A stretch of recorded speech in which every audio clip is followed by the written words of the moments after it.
और बिहार के उप मुख्यमंत्री विजय कुमार सिन्हा जहानाबाद पहुंचे, जहां उन्होंने नीट की छात्रा के परिजनों से मुलाकात की। इस दौरान उन्होंने साफ शब्दों में कहा है कि हर हाल में बिहार की बेटी को न्याय मिलेगा और दोषियों को बख्शा नहीं जाएगा। उप मुख्यमंत्री ने बताया कि बिहार के डीजीपी के नेतृत्व में एसआईटी का गठन किया गया है और पूरे मामले की निष्पक्ष जांच की जा रही है। उन्होंने कहा कि अगर जांच को भटकाने की कोशिश करने वाले किसी भी पुलिस अधिकारी की भूमिका सामने आती है तो उस पर भी सख्त कार्रवाई की जाएगी। जी हां, विजय कुमार सिन्हा ने कहा कि मुख्यमंत्री नीतीश कुमार के नेतृत्व में सरकार बिहार की बेटी के अस्मिता की रक्षा के लिए पूरी मजबूती से खड़ी है। न्याय मिलेगा, जो दोषी होगा पूरी तरह से उसकी सत्यता को उजागर किया जाएगा और कार्रवाई होगा। सरकार सजगता के साथ बिहार के मुख्यमंत्री नीतीश कुमार जी के निर्देश पर पूरी जांच हो रही है और इसको हर हाल में उजागर होगा।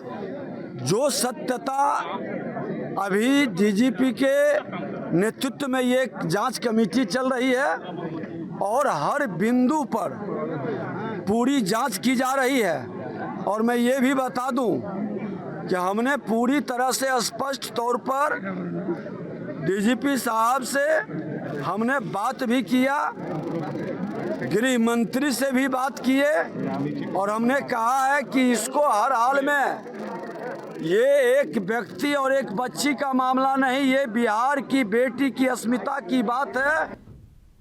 कैमूर जिले के दुर्गावती थाना क्षेत्र में पुलिस ने शराब तस्करी के खिलाफ बड़ी कार्रवाई की है। NH-19 के पास गुप्त सूचना के आधार पर वाहनों की जांच के दौरान पुलिस ने एक सेंट्रो कार से भारी मात्रा में अंग्रेजी शराब बरामद की। इस कार्रवाई में 2 तस्करों को गिरफ्तार कर लिया गया है। उनकी पहचान चंदन कुमार और आनंद कुमार आजाद के रूप में हुई है। पुलिस ने शराब और कार जब्त कर ली है और आगे की जांच में जुट गई है। पुलिस ये पता लगाने की कोशिश कर रही है कि ये शराब कहां से लाई गई थी और इसे किस तक पहुंचाया जाना था।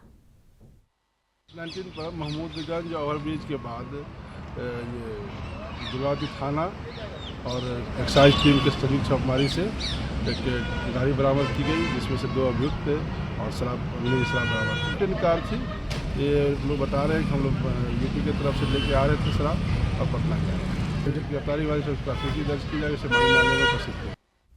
और हैदराबाद में गणतंत्र दिवस के मौके पर AIMIM सुप्रीमो असदुद्दीन ओवैसी ने तिरंगा फहराया। केंद्रीय मंत्री गिरिराज सिंह ने इसे ढोंग बताया, जिस पर AIMIM के बिहार प्रदेश अध्यक्ष अख्तरुल इमान ने पलटवार किया है। अख्तरुल इमान ने कहा है कि गिरिराज सिंह RSS के पाले हुए लोग हैं और उनकी बातों में देशभक्ति की सच्चाई नहीं है। उन्होंने बीजेपी पर निशाना साधते हुए कहा कि महंगाई और बेरोजगारी जैसे मुद्दों से ध्यान भटकाने के लिए धार्मिक झगड़े को हवा देते हैं। अख्तरुल ईमान ने ओवैसी परिवार का जिक्र करते हुए कहा कि उनके खानदान ने आजादी की लड़ाई लड़ी और तिरंगा फहराने का गौरव उसी परिवार का है। देखिए, गिरिराज जैसे लोगों को लोकलाज नहीं है। ये वही लोग हैं जो लोग RSS के पाले हुए लोग हैं। ये वही लोग हैं जिनकी परवरिश RSS के गोद में हुई है। जब इनके पूर्वजों ने खुद अंग्रेजों से माफ़ी मांग ली है, अंग्रेजों से मुखबरी की है, तो वो देश की आज़ादी की कदर क्या जानेंगे। आज जो देश को भाजपा के लोग रसातल में पहुंचा रहे हैं, वो इसीलिए पहुंचा रहे हैं कि देश की आज़ादी में उन लोगों का बहुत योगदान नहीं रहा है। देश की एक ऊंचे स्थान पर जो बाजाब्ता पार्लियामेंट के मेंबर होने की हैसियत से और देश के एक सम्मानित मंत्री के पद पर जो आदमी कानूनी तौर पर विराजमान है, उसकी बोली चाली, उसका लबो लहजा गली के आवारा बच्चों की तरह क्या बोलता है। जब वो किशनगंज आते हैं तो यहाँ की दाढ़ी, टोपी, मस्जिदों को मीनारा देखकर उनको पाकिस्तान नजर आता है। और आज अवैसी के खानदान ने आज़ादी की लड़ाई लड़ी है, आज़ादी का झंडा वो नहीं फहराएगा तो कौन फहराएगा। और दूसरा मामला, जो लोगों ने अंग्रेजों के पैरों में मालिश की, वो झंडा कब फहराने आएगा। वो तो आज भी जूते पहन के झंडा फहराता है। ये जिस स्कूल से पढ़ के आए हैं, इनको पूछिए कि नागपुर में उनके स्कूल में प्राइमरी एजुकेशन जहाँ इन्होंने लिया, वहाँ कितने दिनों तक झंडा नहीं फहराया। देश के उच्च शिक्षा में समानता बढ़ाने के मकसद से विश्वविद्यालय अनुदान आयोग यूजीसी ने नया नियम लागू किया है। Promotion of equity in higher education institution regulation 2026 के तहत शिक्षण संस्थानों में जातिगत भेदभाव रोकने का प्रयास किया जाएगा। इस नए नियम का विरोध करते हुए आरा के जेपी स्मारक के पास एक दिवसीय धरना प्रदर्शन हुआ। धरना में वक्ताओं ने कहा कि बिना संतुलित प्रतिनिधित्व वाली समितियां न्याय नहीं कर सकती और इस संस्थानों में चिंता और असमंजस की स्थिति पैदा हो रही है। उन्होंने जोर देकर कहा है कि निर्णय प्रक्रिया में सभी वर्गों की भागीदारी जरूरी है ताकि किसी को असमानता का सामना न करना पड़े और हर नागरिक का सम्मान सुरक्षित रहे। सपनों के विरोध का बिल है, कर्पूरी ठाकुर के सपनों के विरोध का बिल है, चंद्रशेखर के सपनों के विरोध का बिल है और भारत के संविधान के अनुच्छेद 14 और 15 के विरोध का बिल है। इसलिए हम इस बिल का विरोध करते हैं क्योंकि ये भीमराव अंबेडकर के सपनों के विरोध का बिल है। ये कह रहा हूँ कि मूल संविधान जो 26 जनवरी 1950 को लागू हुआ, उस संविधान में भीमराव अंबेडकर ने दलितों और आदिवासियों को 22.5% आरक्षण दिया। फैक्ट्स है, तथ्य में दे रहा हूँ।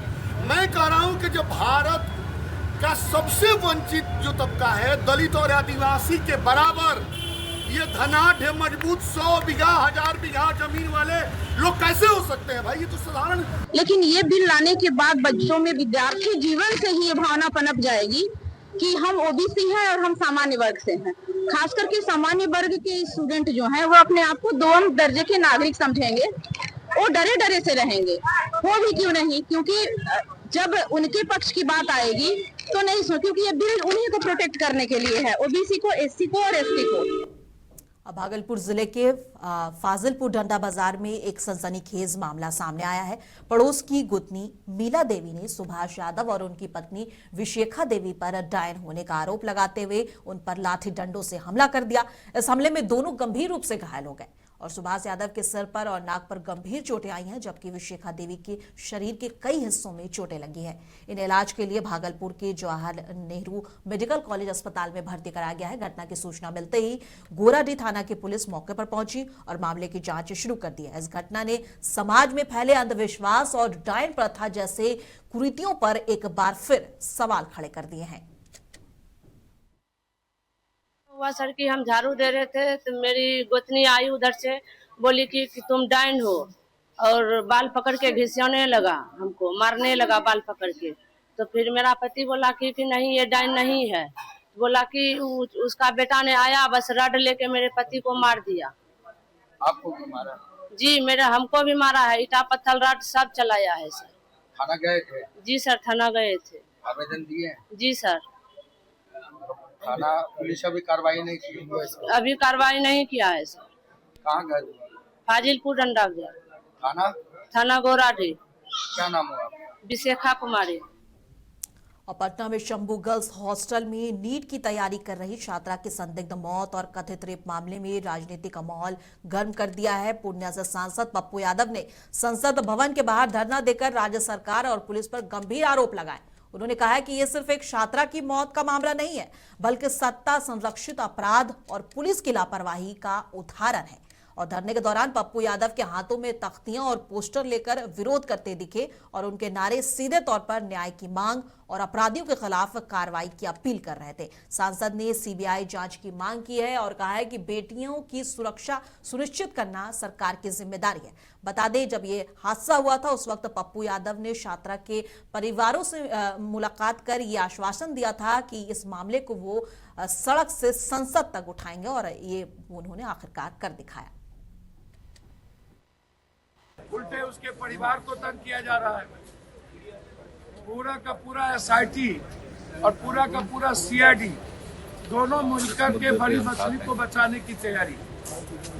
रुपेश हत्याकांड में जैसे लिपापोती की गई, एक बलात्कार हो तब ना, लगातार हॉस्टल और डॉक्टर और थाना ये तीनों की मिलीभगत, ये लगातार हॉस्टलों के बच्चियों के साथ सेक्स रैकेट के मामले लगातार आ रहे हैं। राज्य सरकार ने बोला है कि न्याय होगा।